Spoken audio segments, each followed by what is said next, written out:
भारत विकास की राह पर आगे बढ़ता, समृद्धि की हर दिशा में कदम रखता।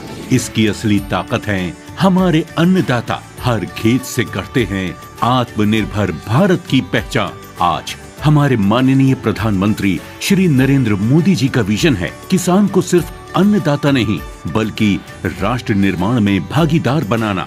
हमारे किसानों, हमारे पशुपालकों, हमारे मछुआरों के परिश्रम और सरकार की नीतियों से भारत का सामर्थ्य निरंतर बढ़ रहा है। माननीय प्रधानमंत्री जी के गतिशील नेतृत्व में विकसित भारत 2047 ध्येय की ओर अनेक कदम उठाए गए हैं, जिसके परिणाम स्वरूप पिछले एक दशक में पहली बार 4.5% वार्षिक वृद्धि दर्ज करते हुए भारत का कृषि क्षेत्र हो रहा है सशक्त, आत्मनिर्भर और समृद्ध। इन्हीं पहलों को आगे बढ़ाते हुए प्रधानमंत्री धन धान्य कृषि योजना का आरंभ हो रहा है, जिसके अंतर्गत विभिन्न योजनाओं के समन्वय से 24,000 करोड़ रुपए के निवेश से अगले 6 वर्षों में कम उत्पादकता वाले 100 आकांक्षी कृषि जिलों में कमजोर भंडारण, सिंचाई की कमी और ऋण की कठिनाइयों का समाधान किया जाएगा। गुणवत्तापूर्ण बीज, आधुनिक मशीनीकरण, फसल विविधीकरण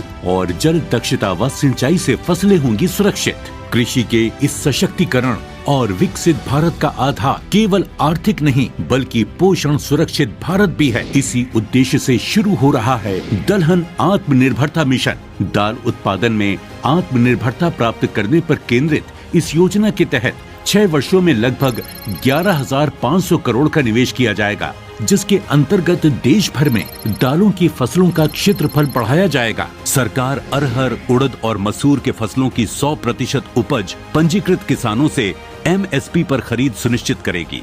ये मिशन आत्मनिर्भर भारत की दिशा में एक और ऐतिहासिक कदम है। लेकिन आत्मनिर्भरता सिर्फ बेहतर उपज से नहीं बल्कि संगठन से आती है।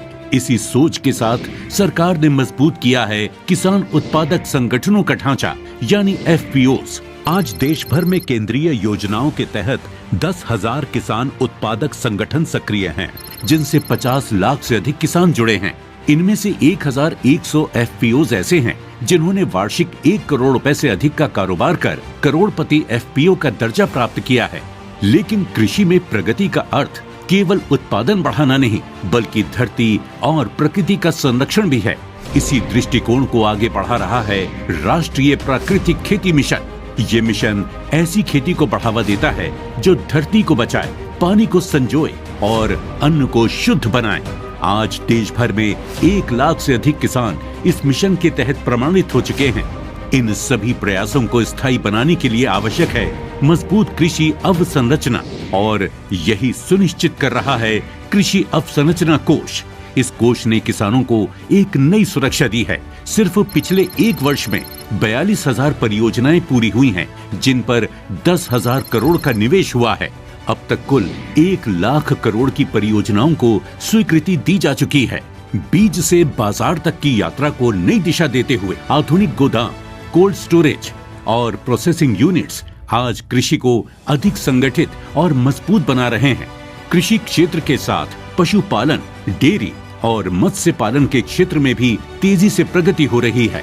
राष्ट्रीय डेयरी विकास कार्यक्रम और पशुपालन अवसंरचना कोष के अंतर्गत कई विशिष्ट उत्कृष्टता केंद्र, लैब्स और प्रशिक्षण केंद्र स्थापित किए जा रहे हैं, जो पशुधन प्रजनन और दुग्ध उत्पादन को नई दिशा दे रहे हैं। इसी तरह मत्स्य अवसंरचना कोष और प्रधानमंत्री मत्स्य संपदा योजना के अंतर्गत मत्स्य पालन विभाग देश भर में आधुनिक मछली बाजारों, स्मार्ट व एकीकृत मत्स्य पालन बंदरगाह और 34 मत्स्य उत्पादन व प्रसंस्करण क्लस्टर्स का विकास कर रहा है। इन पहलों को और गति देने में सहकारिता विभाग ने महत्वपूर्ण भूमिका निभाई है।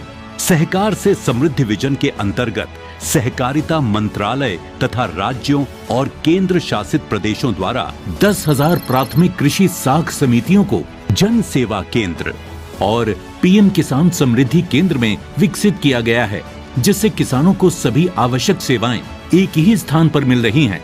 इन सभी पहलों का उद्देश्य है किसानों, पशुपालकों और मछुआरों तीनों को विकास की एक साझा श्रृंखला में जोड़ना और भारत को एक आत्मनिर्भर व विकसित राष्ट्र के रूप में स्थापित करना। आज के इस ऐतिहासिक अवसर पर माननीय प्रधानमंत्री जी द्वारा देश के किसान भाई बहनों के लिए 42,000 करोड़ रुपयों की कृषि परियोजनाओं का लोकार्पण किया जा रहा है, जिसमें शामिल हैं पीएम धन धान्य कृषि योजना और दलहन आत्मनिर्भरता मिशन का शुभारंभ, कृषि अवसंरचना कोष, पशुपालन, मत्स्य पालन, खाद्य प्रसंस्करण क्षेत्र की 1,100 से अधिक परियोजनाओं का उद्घाटन एवं शिलान्यास और किसानों के हित में हुई महत्वपूर्ण उपलब्धियों का माननीय प्रधानमंत्री जी द्वारा सम्मान एवं सराहना।